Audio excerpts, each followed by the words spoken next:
Advocate Sankutty Das, വീരനായകൻ, ഒരുപക്ഷെ ഇന്ദിരാഗാന്ധി ഭയപ്പെട്ട ഏക മനുഷ്യൻ, അന്ന് ഭാരതത്തിൻ്റെ അഭിമാനം ഉയർത്തിപ്പിടിച്ച സൈന്യാധിപൻ, അദ്ദേഹത്തോട് അന്നത്തെ സർക്കാർ ചെയ്തതെന്താണ്?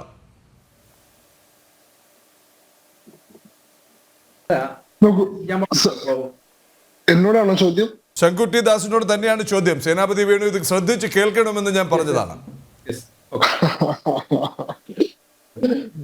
നോക്കൂ, സാമനീക്ഷ അദ്ദേഹം പറഞ്ഞതുപോലെ വളരെ ഡെക്കറേറ്റഡ് ആയിട്ടുള്ള, വളരെ സെലിബ്രേറ്റഡ് ആയിട്ടുള്ള ഒരു സോൾജറാണ് സാം ബഹാദൂർ എന്നുള്ള പേരിൽ, സാം ദ ബ്രേവ് എന്ന പേരിൽ കുട്ടികൾക്ക് ഇടയിൽ പോലും ഒരു വീരനായകനായിട്ടുള്ള കഥാപാത്രമായിട്ടൊക്കെ ഇന്ത്യൻ പൊതുമനസ്സിൽ ഒരു അപരമായിട്ടുള്ള പ്രതിഷ്ഠ നേടിയിട്ടുള്ള ആളാണ് സാമനീക്ഷ. പക്ഷെ സാമനീക്ഷയുടെ ജീവിതത്തെ നമ്മൾ തിരിഞ്ഞു നോക്കുമ്പോൾ അദ്ദേഹം അർഹിക്കുന്ന ആദരവ് നമ്മൾ കാണിച്ചോ എന്നുള്ള കാര്യത്തിൽ എനിക്ക് വ്യക്തിപരമായ സംശയമുണ്ട്. ഒന്ന്, 1971 അദ്ദേഹത്തിന്റെ കാലാവധി അവസാനിക്കുന്ന സമയത്ത് അദ്ദേഹം സ്വാഭാവികമായിട്ട് ഒരു എക്സ്റ്റൻഷൻ പ്രതീക്ഷിച്ചിട്ടുണ്ടായിരുന്നു. അദ്ദേഹത്തിന് 58 വയസ്സേ ആയിട്ടുണ്ടായിരുന്നുള്ളൂ. 60 വയസ്സ് വരെ പ്രവർത്തിക്കാൻ സാധിക്കുമായിരുന്നു. പക്ഷേ സാമനീക്ഷ അത്രയും പോപ്പുലർ ആയി മാറിയിരുന്നു ഇന്ത്യൻ സമൂഹത്തിനിടയിൽ. ഒരു ഘട്ടത്തിൽ 1970-കളിലൊക്കെ when are you taking over the country എന്ന് ഓസ്ട്രേലിയയുടെ പ്രതിനിധിക്ക് മുന്നിൽ വെച്ച് അമേരിക്കൻ അണ്ടർ സെക്രട്ടറി അദ്ദേഹത്തോട് ചോദിക്കുകയും അദ്ദേഹം അതിന് മറുപടിയായിട്ട് അന്നത്തെ അമേരിക്കയിലെ ചീഫ് ഓഫ് ഡിഫൻസ് സ്റ്റാഫ്, നിങ്ങൾ എന്താണോ അമേരിക്ക ഏറ്റെടുക്കുന്നത് അതിന്റെ അടുത്ത ദിവസമാണ് ഞാൻ ഇന്ത്യ ഏറ്റെടുക്കുന്നത് എന്ന് പറയുകയൊക്കെ ചെയ്തിട്ടുള്ള ഒരു തമാശയൊക്കെ പ്രസിദ്ധമാണ്. അപ്പോ അദ്ദേഹത്തെ നിർബന്ധിക്കപ്പെടുകയായിരുന്നു അദ്ദേഹം റിട്ടയർമെന്റിലേക്ക് പോകാനെന്ന് സാമനീക്ഷ അദ്ദേഹത്തിന്റെ മെമ്മോയ്സിൽ പറയുന്നുണ്ട്. അദ്ദേഹം പറയുന്ന വാക്ക്, Indira refused to call it a day when the sun was shining bright എന്നാണ്. സൂര്യൻ കത്തിജ്വലിച്ച് നിൽക്കുമ്പോഴും അത് ദിവസമാണെന്ന് അംഗീകരിക്കാൻ ഇന്ദിര തയ്യാറായില്ല, അതിനെ രാത്രി എന്ന് വിളിച്ചു എന്നാണ്. അതായത് ഞാൻ അപ്പോഴും ആരോഗ്യവാനായിരുന്നു, ഞാൻ സൈന്യത്തെ നയിക്കാനുള്ള ശേഷിയുള്ള ആളായിരുന്നു, പക്ഷെ എനിക്ക് അതിനുള്ള ശേഷി ഇല്ലാതുള്ള നിലപാടിലേക്ക് വന്നു. 1971 മുതൽ തുടങ്ങുന്ന ഒരു പ്രശ്നമുണ്ട് ഇതിൽ. അതായത് അന്ന് ഇന്ദിരാഗാന്ധി അടിയന്തരമായിട്ട് യുദ്ധത്തിന് പോകാനാണ് സാമനീക്ഷയോട് പറയുന്നത്. എന്നാൽ സാമനീക്ഷ അത് നിഷേധിക്കുന്നതിന് നിരവധിയായിട്ടുള്ള കാരണങ്ങൾ ഇപ്പോൾ ഇവിടെ സൂചിക്കപ്പെട്ടു. പക്ഷെ ഏറ്റവും പ്രധാനമായിട്ടുള്ള കാരണം അദ്ദേഹത്തിന്റെ മെമ്മോയ്സിൽ പറയുന്നത്, ഒരേ സമയം 2 ഫ്രണ്ടിൽ യുദ്ധത്തിന് ഇന്ത്യ പ്രിപ്പയർഡ് ആയിരുന്നില്ല എന്നുള്ളതാണ്. അതായത് നമ്മൾ ബംഗ്ലാദേശിലേക്ക് പോയി കഴിഞ്ഞാൽ ഈസ്റ്റ് ഫ്രണ്ടിൽ നമുക്ക് യുദ്ധം നേരിടേണ്ടി വരും. അതേ സമയത്ത് വെസ്റ്റ് പാകിസ്ഥാൻ അവിടുന്ന് നമ്മളെ ആക്രമിക്കും. കശ്മീർ മേഖലയിൽ, അവിടെ നിന്ന് പഞ്ചാബ് കശ്മീർ മേഖലയിൽ ആക്രമണം വന്നു കഴിഞ്ഞാൽ ഈസ്റ്റേൺ വെസ്റ്റേൺ ഫ്രണ്ടിൽ ഒരേ സമയം നമ്മൾ ആക്രമണം നേരിടേണ്ടി വരും. ഇതിനെ രണ്ടിനെയും ഡിഫെൻഡ് ചെയ്യാൻ ആ സമയത്ത് നമുക്ക് സാധിക്കില്ല. മൂന്നാമത്തെ കാര്യം, ഇനി ചൈനീസ് ഫ്രണ്ടിൽ നിന്ന് അറ്റാക്ക് വരുമോ എന്നുള്ളത് നമുക്ക് അറിയില്ല. അപ്പൊ സാമനീക്ഷ പറഞ്ഞത് എന്താ വെച്ചാൽ, വിന്റർ തുടങ്ങാൻ വേണ്ടി നമ്മൾ വെയിറ്റ് ചെയ്യണം എന്നുള്ളതാണ്. വിന്റർ തുടങ്ങിക്കഴിഞ്ഞില്ലെങ്കിൽ, മഞ്ഞുവീഴ്ച തുടങ്ങിക്കഴിഞ്ഞാൽ, നവംബർ ഡിസംബർ സമയത്ത് മഞ്ഞുവീഴ്ച തുടങ്ങിക്കഴിഞ്ഞാൽ ഈ വെസ്റ്റേൺ ഫ്രണ്ട് ക്ലോസ് ചെയ്യും. ആ 2 സ്ഥലത്തും സൈനികർ പിൻവാങ്ങേണ്ടി വരും. അതിശൈത്യമാണ് അവിടെയൊക്കെ ഉള്ളത്. അപ്പൊ സ്വാഭാവികമായിട്ട് മറ്റേ കശ്മീർ മേഖലയിൽ പാകിസ്ഥാനും അവരുടെ സൈന്യത്തെ പിൻവലിക്കും, ഇന്ത്യയും അവരുടെ സൈന്യത്തെ പിൻവലിക്കും. അപ്പൊ ഈ വെസ്റ്റേൺ ഫ്രണ്ടിൽ നിന്നൊരു അറ്റാക്ക് വരാനുള്ള സാധ്യത പൂർണ്ണമായിട്ട് ഇല്ലാണ്ടായി. ഈസ്റ്റേൺ ഫ്രണ്ട് നമുക്ക് സ്വതന്ത്രമായി കിട്ടും. ആ സമയത്ത് നമുക്ക് കടന്നു കയറി കഴിഞ്ഞാൽ വലിയ ഇന്റർവെൻഷൻ ഇല്ലാണ്ട് 6 ഡേ വാറിന്റെ മോഡലിൽ എങ്ങനെയാണോ ഇസ്രായേൽ 6 ഡേ വാർ നടത്തുന്ന 1948 അങ്ങനെ ക്വിക്ക് ആൻഡ് സഡൻ ആയിട്ടുള്ള യുദ്ധത്തിലൂടെ നമുക്ക് ഇവരെ we can take them by surprise എന്നാണ് അദ്ദേഹം പറയുന്നത്. We can take them by surprise. അവരെ നമുക്ക് അത്ഭുതപ്പെടുത്തിക്കൊണ്ട് നമുക്കൊരു ക്വിക്കായിട്ടുള്ള വിജയം നേടാൻ സാധിക്കും എന്നുള്ളതാണ്. അത് പക്ഷെ ഇന്ദിരാഗാന്ധിക്ക് വലിയ പ്രഷർ ഉണ്ടായിരുന്നു.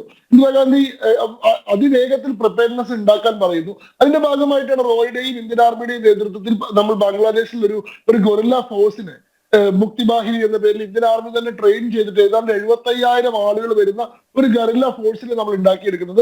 അവരുടെ നേതൃത്വത്തിൽ ആദ്യത്തെ ഘട്ടത്തിൽ ആക്രമണം നടന്നു. കാരണം രണ്ടാമത്തെ പ്രശ്നം, സാമനീക്ഷ തന്നെ പറയുന്നത്, we don't know the terrain of Bangladesh. നമുക്ക് ബംഗ്ലാദേശിന്റെ ഉള്ളിലേക്ക് പോയിട്ട് അവിടെ ഓപ്പറേഷൻസ് നടത്താൻ അവിടുത്തെ ഭൂമിശാസ്ത്രം നമുക്ക് നന്നായിട്ട് അറിയില്ല. നേരെ പാകിസ്ഥാന്റെ സൈന്യത്തിന് ഈ ഭൂമിശാസ്ത്രം നന്നായിട്ട് അറിയാം. എവിടെയാണ് ഒളിഞ്ഞിരിക്കാൻ സാധിക്കുക, എവിടെ നിന്നാണ് സർപ്രൈസ് അറ്റാക്കുകൾ നടത്താൻ സാധിക്കുക. അപ്പൊ നമ്മുടെ റൂട്ട് ക്ലിയർ ആണെന്ന് ഉറപ്പുണ്ടെങ്കിൽ മാത്രമേ നമുക്ക് മാർച്ച് നടത്താൻ സാധിക്കുള്ളൂ. അപ്പൊ നമ്മുടെ റൂട്ട് ക്ലിയർ ചെയ്യാൻ നമുക്ക് അവിടെ ഉള്ളിൽ ഒരു സൈന്യം വേണമെന്നുള്ളതാണ്. അതായത് നമ്മുടെ റൂട്ട് ക്ലിയർ ചെയ്യാൻ വേണ്ടിയിട്ട് ഉള്ളിലുണ്ടാക്കുന്ന സൈന്യമാണ് മുക്തി ബാഹിനി എന്ന് പറയുന്ന ബംഗാളി റിബൽസിന്റെ സൈന്യം. അപ്പൊ അങ്ങനെ സാമനീക്ഷയാണ് took the call. എപ്പോഴാണ് യുദ്ധം തുടങ്ങേണ്ടത്? പൊളിറ്റിക്കൽ നേതൃത്വമാണ് സാധാരണഗതിയിൽ അങ്ങനെ ഒരു തീരുമാനം എടുക്കുക. നമ്മളൊരു സൈനിക ഭരണമുള്ള സംവിധാനമല്ല, സൈന്യത്തിന് മേലെ രാഷ്ട്രീയ ഭരണമുള്ള സംവിധാനമാണ്. സ്വാഭാവികമായിട്ടും എപ്പോ സൈന്യം യുദ്ധത്തിന് പോകണം, എപ്പോ സൈന്യം തിരിച്ച് ബാരക്കിലേക്ക് വരണം എന്ന് പറയേണ്ടത് രാഷ്ട്രീയ നേതൃത്വമാണ്. പക്ഷേ ബംഗ്ലാദേശ് ലിബറേഷൻ വാറിന്റെ കാര്യത്തിൽ അതല്ല സംഭവിച്ചത്. എപ്പോഴാണ് സൈന്യം യുദ്ധത്തിന് പോകേണ്ടത്, എപ്പോഴാണ് തിരിച്ചവർ ബാരക്കിലേക്ക് കയറേണ്ടത് എന്ന് നിശ്ചയിച്ചത് ഇന്ത്യയുടെ സൈനിക മേധാവിയായിരുന്നു സാമനീക്ഷയാണ്. ഡിസംബർ 3-ാം തീയതി നമ്മൾ യുദ്ധത്തിന് പോകാൻ തീരുമാനിക്കുന്നു. അപ്പോ ഇന്ദിരാഗാന്ധി പറയുന്നുണ്ട് സാമരക്ഷയോട് അദ്ദേഹത്തോട് തന്നെ ഓപ്പറേഷൻസ് ലീഡ് ചെയ്യാൻ പറയുന്നുണ്ട്. സാമരക്ഷ തയ്യാറാവുന്നില്ല. സാമരക്ഷ പറയുന്നു ഈസ്റ്റേൺ കമാൻഡിന്റെ മേധാവിയായിട്ടുള്ള ജഗ്ജിത് സിംഗ് അറോറയാണ് ആ ഓപ്പറേഷൻസ് നടത്താൻ ഏറ്റവും യോഗ്യനായിട്ടുള്ള ആള്. അദ്ദേഹത്തെ ഞാൻ ഓവർസീ ചെയ്യാമെന്നാണ് പറയുന്നത്. അങ്ങനെ ജഗ്ജിത് സിംഗ് അറോറയുടെ നേതൃത്വത്തിലുള്ള 3 വിഭാഗമായിട്ടാണ് നമ്മൾ ബംഗ്ലാദേശിലേക്ക് കയറുന്നത്. അതൊക്കെ ഇവിടുത്തെ സൈനികരായിട്ടുള്ള ആളുകൾ വിശദീകരിച്ചല്ലോ. ഏറ്റവും അവസാനം ഈ 3 ദിവസങ്ങളിൽ സാമരക്ഷ റേഡിയോ അഡ്രസ് നടത്തുന്നുണ്ട്. ഡിസംബർ 9-ന്, ഡിസംബർ 11-ന്, ഡിസംബർ 15-ന്. സാമരക്ഷ പറയുന്നത് പാകിസ്ഥാൻ ആർമി അഭിസംബോധന ചെയ്തുകൊണ്ട് അദ്ദേഹം സംസാരിക്കുമ്പോൾ അദ്ദേഹം പറയുന്നു, നിങ്ങളെ 4 ഭാഗത്ത് ഇന്ത്യൻ ആർമി വളഞ്ഞു കഴിഞ്ഞിട്ടുണ്ട്. ഇനി മുക്തിവാഹിനിക്കാര് നിങ്ങൾക്ക് നേരെ ആഞ്ഞടിച്ചുകൊണ്ടിരിക്കുകയാണ്. ഒരു സൈനികന്റെ കയ്യിൽ അകപ്പെടുന്നത് പോലെ ആവില്ല ഈ പറയുന്ന റിബലുകളുടെ കയ്യിൽ നിങ്ങൾ അകപ്പെട്ട് കഴിഞ്ഞാൽ. ഒരു സൈനികൻ അർഹിക്കുന്ന യാതൊരു ആദരവോടെയും കൂടിയിട്ടല്ല അവർ നിങ്ങളോട് പെരുമാറുക, മനുഷ്യത്വമില്ലാണ്ടാണ് അവർ പെരുമാറുക. ഒരു സൈനികന്റെ മുമ്പിൽ ആയുധം താഴെ വെച്ച് കീഴടങ്ങുന്നതാണ് ഒരു സൈനികൻ എന്ന രീതിയിൽ നിങ്ങൾക്ക് അന്തസ്. അതുകൊണ്ട് ഈ അവസരം നിങ്ങൾ ഉപയോഗിക്കണം. അങ്ങനെ മാനസികമായി കൂടി അവരെ വല്ലാണ്ട് ഡിമോറലൈസ് ചെയ്തു. അവർക്ക് മാനസികമായി തന്നെ, അതായത് യഹ്യ ഖാൻ അനുവദിക്കാഞ്ഞിട്ട് പോലും AK നിയാസിയുടെ നേതൃത്വത്തിൽ സൈന്യം സറണ്ടർ ചെയ്യാൻ സമ്മതിക്കുകയാണ്. AK നിയാസെ തിരിച്ച് പാകിസ്ഥാനിലേക്ക് പോയപ്പോൾ അദ്ദേഹത്തിന് സംഭവിച്ചത് എന്താ നമ്മൾ നോക്കണം. അയാളെ ട്രൈറ്റർ ആയിട്ട് മുദ്രകുത്തി, അയാളെ രാജ്യദ്രോഹിയായി മുദ്രകുത്തി, അയാളുടെ എല്ലാ മെഡൽസും അയാളുടെ എല്ലാ ഓണേഴ്സും തിരിച്ചെടുത്തു. വർഷങ്ങളോളം മുറിയടച്ച് വീട്ടിൽ കഴിയേണ്ടി വന്നു AK നിയാസയ്ക്ക്. കാരണം അന്ന് യഹ്യ ഖാന്റെ അനുമതി ഇല്ലാതെ പോലും നമ്മൾ മാനസികമായിട്ട് തകർന്നു കഴിഞ്ഞു. ഏത് നിമിഷവും മുക്തിവാഹിനിക്കാർ നമുക്ക് നേരെ ആഞ്ഞടിക്കാൻ, നമ്മളെ ലിഞ്ചിങ് ചെയ്യാമെന്നൊരു വാർണിംഗ് ആണ് അവിടെ കൊടുക്കുന്നത്. ഇതിന്റെ അടിസ്ഥാനത്തിലാണ് ഇവര് സറണ്ടർ ട്രീറ്റി ഒപ്പിട്ടില്ലാന്നും ഏറ്റവും ചുരുങ്ങിയത് സറണ്ടർ പരേഡ് നടത്തില്ലാതെങ്കിലും ഇവർ പറഞ്ഞു. സറണ്ടർ പരേഡ് നടത്തിയേ പറ്റുള്ളൂ എന്ന് സാമരക്ഷ നിർബന്ധം പിടിച്ചു. ഡിസംബർ 15-ാം തീയതി JRF ജേക്കബ് എന്ന് പറയുന്ന ഉദ്യോഗസ്ഥനായിരുന്നു ഇവരുമായിട്ട് AK നിയാസിയുമായിട്ട് വ്യവസ്ഥകൾ സംസാരിക്കാൻ വേണ്ടി പോകുന്നു. അദ്ദേഹം ഉറച്ചു നിന്നു ഈ സറണ്ടർ പരേഡ് വേണം എന്ന കാര്യത്തിൽ ഉറച്ചു നിന്നു. അതുകൊണ്ടാണ് ഡിസംബർ 16 9 മണിക്ക് അൾട്ടിമേറ്റം കൊടുത്തിരുന്നത്. പിന്നീട് ഇവർക്ക് ആലോചിക്കാൻ വേണ്ടി 3 മണി വരെ അൾട്ടിമേറ്റം കൊടുക്കുന്നത്. അപ്പൊ പൂർണ്ണമായിട്ടും സൈന്യം സ്ട്രാറ്റജിക്കലി കൂടി, സൈനികപരമായി മാത്രമല്ല, സൈന്യം അതിന്റെ സ്ട്രാറ്റജി വൈസ് കൂടി കൈകാര്യം ചെയ്തിട്ടുള്ള യുദ്ധമായിരുന്നു. അവിടെ സ്വാഭാവികമായിട്ട് പൊളിറ്റിക്കൽ ലീഡർഷിപ്പിന് വരുന്നൊരു സംശയമുണ്ട്. എന്താണ്, സൈന്യം തങ്ങൾക്ക് മേലെ ആധിപത്യം ഉറപ്പിക്കുകയാണോ, തങ്ങൾക്ക് മേലേക്ക് ഒരു അധികാര സ്ഥാപനമായിട്ട് സൈന്യം വളരുകയാണോ? ആ യുദ്ധത്തിന് ശേഷം സൈനികരോട് ഉണ്ടായിട്ടുള്ള വലിയൊരു ബഹുമതി, ഇപ്പോ മറ്റേ ദുർഗ എന്ന് ഇന്ദിരാഗാന്ധിയെ വാജ്പേയി വിളിച്ചു എന്ന് പറയാറുണ്ട്. അത് ഒരു പോപ്പുലർ ആയിട്ടുള്ള ഒരു മിസ്കൺസെപ്ഷൻ ആണ്. അത് അടൽ ബിഹാരി വാജ്പേയി തന്നെ നിഷേധിച്ചിട്ടുണ്ട്, അങ്ങനെ ഞാൻ വിളിച്ചിട്ടില്ല, അത് തെറ്റിദ്ധാരണയാണ് എന്നുള്ളത്. പക്ഷെ ആ യുദ്ധത്തെ പൂർണ്ണമായിട്ടും പ്രതിപക്ഷം പിന്തുണച്ചു. ആ യുദ്ധത്തിൽ മറ്റുള്ള രാഷ്ട്രീയ താല്പര്യങ്ങൾ മുഴുവൻ മാറ്റിവെച്ചുകൊണ്ട് ബംഗ്ലാദേശ് ലിബറേഷൻ വാറിന് ഇടപെടേണ്ടത് തന്നെയാണ്. അവിടെ ഇന്ത്യൻ ഗവൺമെന്റ് എടുത്തിട്ടുള്ള നിലപാട് ശക്തമായ നിലപാടാണ്. അതിന്റെ പേര് ഇന്ദിരാഗാന്ധി അനുമോദനം അർഹിക്കുന്നുണ്ടെന്നുള്ള നിലപാട് പ്രതിപക്ഷമൊക്കെ ഉയർത്തിപ്പിടിച്ചു. പക്ഷെ അങ്ങനെ ഇന്ദിരാഗാന്ധിക്ക് കിട്ടിയിട്ടുള്ള ആ ഒരു സ്വീകാര്യതയ്ക്ക് മുകളിൽ സൈന്യത്തിന് സ്വീകാര്യത കിട്ടിയതൊരു സംശയം ഉണ്ടായിരുന്നു. അതുകൊണ്ട് തന്നെ സാമരക്ഷ ഒരു ഏർലി റിട്ടയർമെന്റിന് നിർബന്ധിതനായിരുന്നു. അദ്ദേഹത്തിന്റെ പുസ്തകത്തിൽ, അദ്ദേഹത്തിന്റെ മെമ്മേഴ്സിൽ പറയുന്നു, ഞാൻ നേരത്തെ പറഞ്ഞതുപോലെ Indira refuse to call it day when the sun was shining bright എന്ന്. രണ്ടാമത്തെ കാര്യം, ഈ പറയുന്ന ഫീൽഡ് മാർഷൽ പദവി നൽകി നമ്മൾ ആദരിച്ചിട്ടുള്ള മനുഷ്യൻ, ആ മനുഷ്യന് പെൻഷൻ കൊടുത്ത് 2007-ൽ APJ അബ്ദുൽ കലാം പ്രസിഡന്റ് ആയ ശേഷമാണ്. 33 കൊല്ലത്തെ അരിയേഴ്സ് ആണ്. അതായത് 1972 ജനുവരി 15-ാം തീയതി വിരമിക്കുന്ന ആൾക്ക് പിന്നീട് 34 വർഷം പെൻഷൻസോ മറ്റ് സൈനികർക്ക് കിട്ടേണ്ട മറ്റ് അലവൻസുകളോ ഒന്നും കിട്ടിയില്ല. അദ്ദേഹം റിട്ടയർമെന്റ് ഹോമിൽ താമസിക്കുന്ന സമയത്ത് ഏറ്റവും അവസാനം 2007-ൽ അന്നത്തെ ഇന്ത്യയുടെ പ്രസിഡന്റ് ആയിരുന്ന APJ അബ്ദുൽ കലാം അദ്ദേഹത്തെ ആശുപത്രിയിൽ സന്ദർശിച്ചു.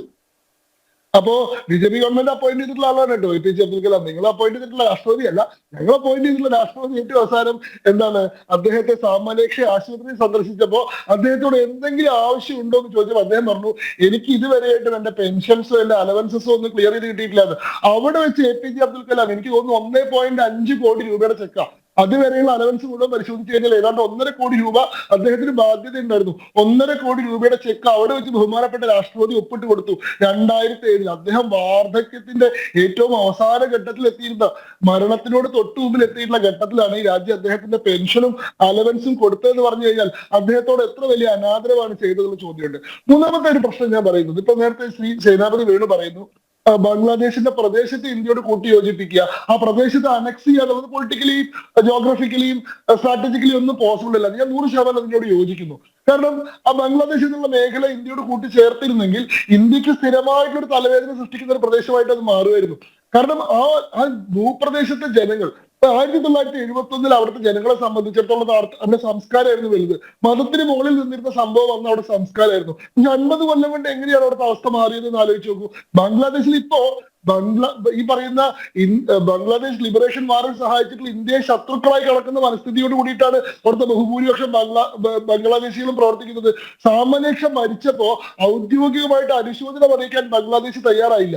ആ ബംഗ്ലാദേശ് എന്ന് പറയുന്ന രാജ്യത്തിന്റെ പിറവിക്ക് തന്നെ കാരണമായിട്ടുള്ള ആള് സാമനേക്ഷ മരിച്ചപ്പോ അദ്ദേഹത്തിന് ഔദ്യോഗികമായിട്ട് അനുശോചനം അറിയിച്ചില്ല ബംഗ്ലാദേശ്. ഇന്ന് അവിടെ ഹിന്ദുക്കളെ തെരഞ്ഞു പിടിച്ച് കൊന്നുകൊണ്ടിരിക്കുകയാണ്. ഈ പറഞ്ഞ 28% ഉണ്ടായിരുന്ന ഹിന്ദുക്കൾ 1971 ആയപ്പോൾ 14% ഇപ്പൊ 7%, 7.94% ആണ്. അപ്പൊ എങ്ങനെ അവിടുത്തെ ജനത മാറി? ഈ ജനത നമുക്കൊപ്പം നിന്നിരുന്നെങ്കിൽ ഇവിടെ സ്ഥിരമായിട്ടുള്ള പ്രശ്നങ്ങൾ ഉണ്ടായിരുന്നു. പക്ഷെ നമുക്ക് അവിടെ ഒരു ലിവറേജ് ഉണ്ടായിരുന്നു. അത് ശ്രീ സേനാപതി വേണു വളരെ വിദഗ്ധമായിട്ട് മറന്നു കളഞ്ഞു. 93,000 സൈനികര് പ്രിസണേഴ്സ് ഓഫ് വാർ ആയിട്ട് ഇന്ത്യയുടെ കയ്യിൽ ഉണ്ടായിരുന്നു. ആ പ്രിസണേഴ്സ് ഓഫ് വാറിനെ വിട്ടുകൊടുക്കാൻ ഒരു ഉപാധി വെക്കാൻ ഇന്ത്യൻ ഗവൺമെന്റിന് തീർച്ചയായിട്ടും സാധിക്കുമായിരുന്നു. എന്നാൽ അങ്ങനെ ഒരു ഉപാധി വെച്ചില്ല. പാക് ഒക്കുപൈഡ് കശ്മീർ വിട്ടുതരണം, അങ്ങനെ അല്ലെങ്കിൽ ഈ പറയുന്ന 93,000 സൈനികരുടെ മോചനം ഞങ്ങൾ സമ്മതിക്കില്ല എന്ന് പറഞ്ഞാൽ ഇന്ത്യൻ പ്രസിഡന്റിനെ ജയിലിൽ വെച്ചുകൊണ്ട് എത്ര കാലമായിട്ട് പാകിസ്ഥാൻ ഇന്ത്യയോട് വിലവേശിക്കൊണ്ടിരിക്കുന്നുണ്ട്. ഏറ്റവും അവസാനം 2014 വരെ ഇന്ത്യയുടെ പ്രസിഡന്റിനെ കയ്യിൽ വെച്ചുകൊണ്ട് പാകിസ്ഥാൻ ഇന്ത്യയുടെ വിലവേശുന്ന സാഹചര്യം ഉണ്ടായില്ലേ? എന്നാൽ അത്രയും വലിയൊരു ലിവറേജ് ഇന്ത്യയുടെ കയ്യിലുണ്ടായിട്ട്, കാരണം 93,000 സൈനികർ എന്ന് പറഞ്ഞാൽ 4 കമ്പനിയാണ്. അതിനെപ്പറ്റി സാമാന്യക്ഷേണ പറയുന്നത് മറ്റൊരു യുദ്ധത്തിന് വിന്യസിക്കാനുള്ള അത്രയും സൈനികർ തടവുകാരായിട്ട് കയ്യിലുണ്ടെന്നാ. അവരോട് ഭയങ്കര ജെന്റിൽ ട്രീറ്റ്മെന്റ് ആയിരുന്നു. ഇന്ദിരാഗാന്ധിയുടെ ക്യാബിനറ്റിൽ തന്നെ വിമർശനം വന്നിട്ടുണ്ട്. അവരെ മാന്യമായി പരിഗണിക്കുമെന്ന് പറഞ്ഞു, പക്ഷെ മരുമക്കളെ പോലെയാണ് പരിഗണിച്ചതെന്ന്. They were treated as son in laws. ഇന്ത്യയുടെ മരുമക്കളെ പോലെയാണ് അവർ ട്രീറ്റ് ചെയ്യപ്പെട്ടത്. ക്യാബിനറ്റിൽ വിമർശനം ഉണ്ടായിട്ടുണ്ട്. ഇതൊക്കെ ചരിത്രം കേട്ടോ. അപ്പോ അങ്ങനെ ഒരു ലിബറേജ് ഉണ്ടായിട്ട് അത് ഉപയോഗിക്കാൻ നമ്മൾ തയ്യാറായില്ല. ഇത്രയും 93,000 പ്രസിഡന്റ്സിനെ നമ്മൾ വിട്ടുകൊടുത്തു. അതിനുശേഷം നമ്മൾ ഷിംല അഗ്രിമെന്റ് ഉണ്ടാക്കി. ഈ പറയുന്ന 1925 ജനീവ കരാർ പ്രകാരമുള്ള എല്ലാ വ്യവസ്ഥകളും പാലിച്ചുകൊണ്ട് നമ്മൾ ഒരു തരത്തിലുള്ള ഡിമാൻഡും വെക്കാതെ ഇവരെ മുഴുവൻ വിട്ടുകൊടുക്കാൻ തയ്യാറായത് ഒരു പൊളിറ്റിക്കൽ ബ്ലണ്ടർ ആയിരുന്നു എന്നുള്ള അഭിപ്രായക്കാരനാണ് ഞാൻ. ആ സമയത്ത് ഒരു കൃത്യമായിട്ടുള്ള ഒരു എന്താ പറയുക ബാർഗെയിനിങ്ങിന് ഇന്ത്യക്ക് അവകാശം ഉണ്ടായിരുന്നു. അങ്ങനെ ഒരു ബാർഗെയിനിങ് പ്രോപ്പർലി നമ്മൾ ആ സമയത്ത് നടത്തിയിരുന്നെങ്കിൽ പാക് ഒക്കുപൈഡ് കശ്മീരിന്റെ കാര്യത്തിൽ നമുക്കൊരു തീരുമാനം എടുക്കാൻ സാധിക്കുമായിരുന്നു. എന്നാൽ അത് തയ്യാറായില്ല എന്നുള്ളത് ഇന്ദിരാഗാന്ധിയുടെ ഭാഗത്ത് നിന്ന് വന്നിട്ടുള്ള വലിയൊരു പൊളിറ്റിക്കൽ ആയിട്ടുള്ള പിശക് തന്നെയാണ്.